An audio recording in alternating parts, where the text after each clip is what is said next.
अस्सलाम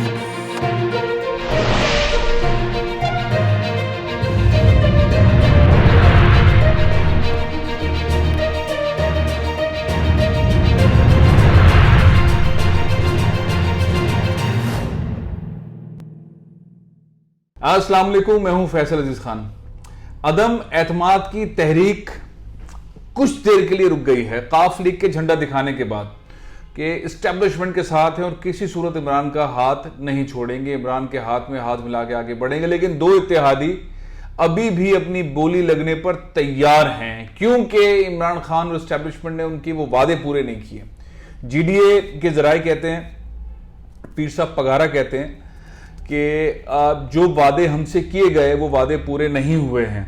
और एमक्यूएम तो खुलकर बोल रही है कि ये एग्रीमेंट साइन हुआ था और इस एग्रीमेंट के ऊपर हम हुकूमत में शामिल हुए थे, हम इत्तेहादी बने थे, हमारे वज़रा की परफॉर्मेंस इतनी ज्यादा है, उनकी तजलील की है इमरान खान ने।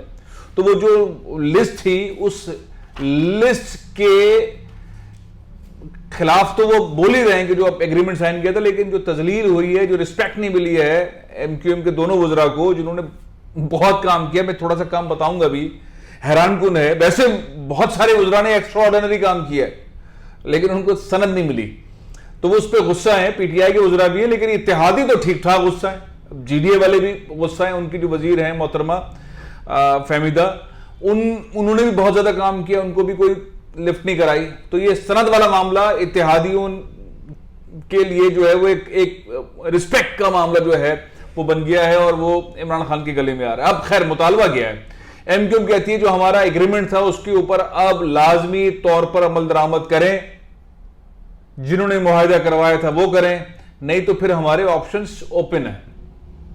ऑप्शंस ओपन से मुराद ये है कि जरदारी साहब भी अपना सब कुछ लगाने को तैयार है वजीर आजम बनने के लिए, अपना सब कुछ। इस वक्त जरदारी साहब अपना सब कुछ लगाने को तैयार है कि नैब खत्म कर दूंगा। जरदारी साहब फरमाते हैं सारे नैब के केसेस आम माफी, NRO for everyone including Nawaz Sharif साहब बाइज्जत बरी करा देंगे कोर्ट से, नून को ठंडा कर देंगे। इंतजामी यूनिट तक की बात वो एमक्यूएम के पास थर्ड पार्टी के थ्रू पहुंचा दी है कि हम कोई ऐसा सिस्टम बनाएंगे जिससे एमक्यूएम कंफर्टेबल रहे और सिंध का अपना जो तरीकेकार है, जो सूबे का तरीकेकार है वो भी चले और एमक्यूएम को भी थोड़ा स्पेस मिले और उनके जो लापता अफराद हैं उनसे मुतालिक भी और ऑफिसों से मुतालिक भी और उनको जो स्पेस चाहिए पॉलिटिकल वो भी। तो ये एमक्यूएम के बड़े मुतालबात हैं। तो उसके ऊपर पीपल्स पार्टी की जो सीनियर लीडरशिप है, जो जरदारी साहब के क्लोज है, वो इस मौजू पर गुफ्तगू कर रही है कि अगर हमने अभी बारी ले ली, यानी कि इस उम्र में, इस सेहत में, इस सूरत हाल में बारी ले ली, प्राइम मिनिस्टर बन गए, जो कि बहुत मुश्किल काम है, उसका भी रीजन बताता हूं क्या मुश्किल काम है। लेकिन बारह जरदारी साहब ने अपने सारे पत्ते लगा दिए और नवाज शरीफ साहब उसके पीछे खड़े कि जिंदगी के इस मरहले के अंदर कि वहां मेडिकली झूठे सर्टिफिकेट में नवाज शरीफ साहब हैं, सच्चे सर्टिफिकेट में नवाज शरीफ साहब हैं, पाकिस्तान नहीं आ सकते, पाकिस्तान 20 बार कहते हैं नहीं आ रहे, उनके रहनुमा कह रहे हैं कि कभी भी नहीं आएगा और बाद रहनुमा कह रहे हैं कि वादा किया है तो पूरा करेगा। लेकिन बहरहाल सिचुएशन ये है कि आने के बाद जेल में जाना है नवाज शरीफ साहब को। तो नवाज शरीफ साहब की आज़ादी, शहबाज शरीफ साहब की आज़ादी, इन तमाम बिरादरी की आज़ादी, फिर नून के सारे लोगों की आज़ादी और उसके बाद फिर पीपल्स पार्टी के सारे लोगों की आज़ादी। तो इस वक्त काफ लीग ने तो कह दिया कि हम इस्टेब्लिशमेंट के साथ हैं, साईं हमें बिल्कुल भी न छेड़ें। लेकिन एमक्यूएम ये नहीं कह रही है, एमक्यूएम कह रही है कि हम इत्तेहादी के साथ हैं लेकिन हमारे ऑप्शंस ओपन है। जीडीए खामोश है, लेकिन वो थर्ड पार्टी डिबेट कर रही है कि हमारे साथ ये खिलाफ वर्जी हो, ये खिलाफ वर्जी हो, खिलाफ। अब हमारी इज्जत भी हमारी नहीं कर रहे हैं। हमारी जो वजीर मोहतरमा है उन्होंने इतना काम किया, बैनुल सूबाई राब्ता और स्पोर्ट्स के सिनेरियो के अंदर इतना सारा कुछ काम किया और उनको जो है वो सराहा नहीं किया, हमारी इज्जत नहीं की गई। और आपको पता है कि बास कल्चर्स के अंदर रिस्पेक्ट बहुत इंपॉर्टेंट है, परफॉर्मेंस से ज्यादा इंपॉर्टेंट है। लेकिन मेरा ख्याल है कि फहमीदा मिर्जा साहिबा ने डॉक्टर फहमीदा बहुत ज्यादा एक्टिव रोल प्ले किया और बहुत मुशर्रफ के दौर के जो जड़े हुए दरख्त थे स्पोर्ट्स के मामला के अंदर उन्होंने बहुत ठीक ठाक किस्म की मोबिलाइजेशन की, जितना उनके पास स्पेस था उसमें उन्होंने काम किया।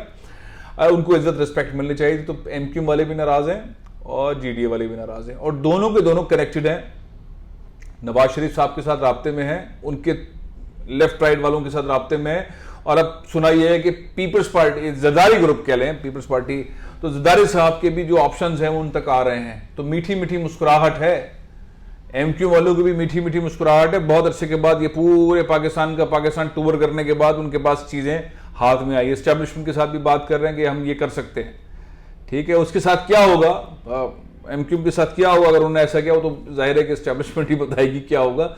लेकिन वो अभी कुछ ना कुछ हासिल करने के उसमें हैं, बस धोखा ना हो जाए, क्योंकि उनके साथ धोखा हो जाता है। दोबारा पीटीआई ने धोखा कर दिया सारा एग्रीमेंट साइन करने के बाद, कि पीपल्स पार्टी भी, जरदारी साहब भी जो है वो एग्रीमेंट करने के बाद धोखा ना करते, तो उसके ऊपर वो वर्किंग कर रहे हैं। इस वक्त एमक्यूएम की वर्किंग जो है वो इसके ऊपर है कि अगर हम आगे 2 कदम बढ़ते हैं और यहाँ से 2 कदम पीछे हटते हैं और एस्टैब्लिशमेंट से आगे पीछे होते हैं और यहाँ रिस्पेक्ट भी नहीं हो रही इमरान खान साहब के पास, यहाँ से भी हम बैक होते हैं, तो हमें यहाँ से गारंटर कौन है, इस सारे सिंह का गारंटर कौन है। वो चाहते हैं कि जो ऑफर आई है, जबरदस्त ऑफर आई है इंतजामी यूनिट के हवाले से, वो तो सुप्रीम कोर्ट ने तो वैसे गेम पूरा कर ही दिया है ना। जस्टिस गुलजार ने अपने आखिरी दिन, सर्विस के आखिरी दिन जो उन्होंने फैसला दिया, वो फैसला ही ऐसा था कि हर मेयर जो है वो अपने अंदर सीएम है, उसके पास सारे फाइनेंशियल पावर्स हैं, उसके पास इंतजामी पावर्स हैं, उसके पास पॉलिटिकल पावर्स हैं, और जो उसके इलाके के अंदर जो जो अथॉरिटीज हैं वो मेयर के अंडर हैं, तो वो ऑलरेडी सीएम है। तो इस फैसले के खिलाफ तो कभी पीपल्स पार्टी जाएगी नहीं। तो उन्हें मालूम है कि ये तो ऑलरेडी इंतजामी यूनिट जस्टिस गुलजार अहमद बना चुके हैं, उस पर एग्जीक्यूशन आज नहीं कल होगा। तो जरदारी साहब ने उसको हल्का सा मोड़ करके वो एक ऑफर के तौर पर सामने ले आए हैं कि हाँ एमक्यू वालों को इंतजामी यूनिट के अंदर हम ऐसा कर देते हैं तो एमक्यू का वो लाज रख ली जाएगी। तो ये ऑप्शन चल रहे हैं। अदम एतमाद की तहरीक के हवाले से चीजें थमी नहीं हैं, हाँ नामुमकिन नहीं है, बहुत मुश्किल है, लेकिन जब नोट चल रहा हो सेनेट के अंदर, कौमी असम्बली के अंदर, और चल रहा हो हर सूबे के अंदर, और हर मामले में नोट चल रहा हो और सबको नोट चाहिए हो, तो जरदारी साहब के पास बहुत नोट है। और वो बलूचिस्तान को सेटअप, सिंध के सेटअप और हर तरह के सेटअप को करना चाहते हैं। ये अपने जहन में रखिएगा, जरदारी साहब का पॉलिटिकली ये आखिरी अशरा चल रहा है एक्टिविटी का। जिस तरह चौधरी शुजात साहब हैं वो उस तरह से मूव नहीं कर सकते, उठ भी नहीं पड़ते। आपने फुटेज देखा है चौधरी शुजात साहब का, जिनसे भी मुलाकात कर रहे हैं वो किस तरह बात कर रहे हैं, गुफ्तगू के अंदर मामला, अल्लाह ताला उनको सेहत दे। लेकिन एक उम्र होती है, उसके बाद वो एक्टिव एक्टिविटी नहीं हो सकती। वो चौधरी शुजात जो चाहें भी तो प्राइम मिनिस्टर प्रेसिडेंट नहीं बन सकते। इसी तरह आसिफ अली खान जरदारी भी प्राइम मिनिस्टर अभी बनने के लिए एफर्ट कर रहे हैं, कुछ अरसे के बाद वो फिजिकली हेल्थ वाइज वो एक्टिविटी नहीं कर पाएंगे। ज़ाहिर एज है, बीमारियां हैं, बहुत उनको तकालीफ है, उन्होंने अपनी जवानी का एक बड़ा टाइम जेल में गुजारा है। तो वो चाहते हैं कि इस वक्त रिस्क ले लिया जाए और जो कुछ मेरे पास है वो डाल के प्राइम मिनिस्टर बन जाया जाए, और प्राइम मिनिस्टर बनने के बाद फिर इंशाल्लाह चीजें बेहतर हो जाएंगी। नवाज शरीफ साहब को भी बाजत बरी कर देंगे, नेबी को खत्म कर देंगे, सब लोगों को बाहर कर देंगे, लूटा ममाल की ऐसी की तैसी सारे जो है वो इज्जत से घूमेंगे, इमरान को अंदर कर देंगे, और ये इमरान के साथ बात जो लोग घूम रहे हैं उनको अंदर कर देंगे। तो इस तरह की डिबेट फार्मूला। और दूसरा ये कि जबरदस्त अंदाज के अंदर फौज के साथ ताल्लुकात कर लेंगे। अब एमक्यूएम किस सौदे पर बिकेगी, क्या कीमत है एमक्यूएम की और क्या कीमत है जीडीए की। जीडीए की कीमत यह है कि जो आपकी सीट्स हैं खैरपुर, जो भी पीर पगारा के इलाके हैं जहां जहां उनकी सीट्स हैं, सांगड़, जो उनकी सीट्स रही हैं 2008 के इलेक्शन में, वो सीटें आप ले लें। पीपल्स पार्टी उन सीटों पे अपना कैंडिडेट खड़ा नहीं करेगी, बल्कि सपोर्ट करेगी। उतने ही एमएनएस, उतने ही एमपीएस, उतने ही सेनेटर्स आप अपनी गादी के हिसाब से अपने लोगों को लेकर आए पार्लियामेंट में और हमारे साथ मिलकर चलें।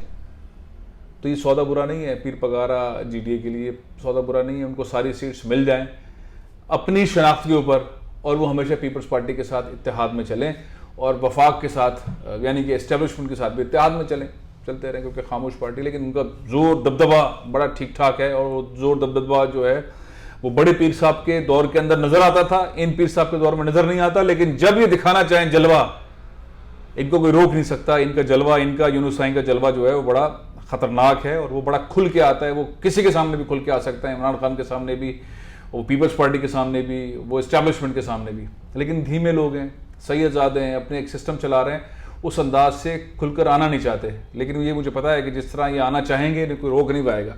तो ये सौदा अगर कर लेते हैं सारी सीट्स का और फंड्स ले लेते हैं, तो फिर जीडीए का मकसद भी नहीं, फिर फंक्शन ली की डील करने के बाद अपनी शनाख्त में रखते हुए पीपल्स पार्टी के साथ, जरदारी साहब के साथ चलेगी, तो वो डील डन हो सकती है और उसके ऊपर काम हो रहा है।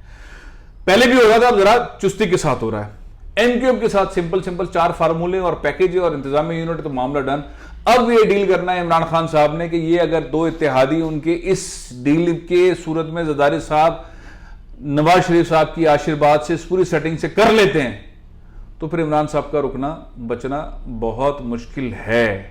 अब आखिर में बात आ जाती है कि मैं हुकूमत में भी ख़तरनाक हूँ, हुकूमत के बाद भी ख़तरनाक हूँ। इमरान खान साहब हुकूमत में किसके लिए ख़तरनाक हैं और हुकूमत से निकल जाने के बाद किसके लिए ख़तरनाक हैं? ये मैसेज अपोजिशन के लिए है या ये मैसेज इस्टेब्लिशमेंट के लिए है? ये है एक और पत्ता। इस पर मैं तफसीलात डिस्कस करूंगा अपने आने वाले प्रोग्राम में कि इमरान खान साहब किसके लिए खतरनाक है। लेकिन इस वक्त बार्गेनिंग चल रही है। इस बार्गेनिंग में जहां ट्रस्ट डेफिसिट का खात्मा हुआ और डन हो गया एमक्यूएम और जरदारी साहब के दरमियान चीज, वहां एमक्यूएम निकल जाएगी, पीटीआई के सेटअप से निकल जाएगी, क्योंकि वादों पे वादे पे एमक्यूएम अब चलना नहीं चाहती।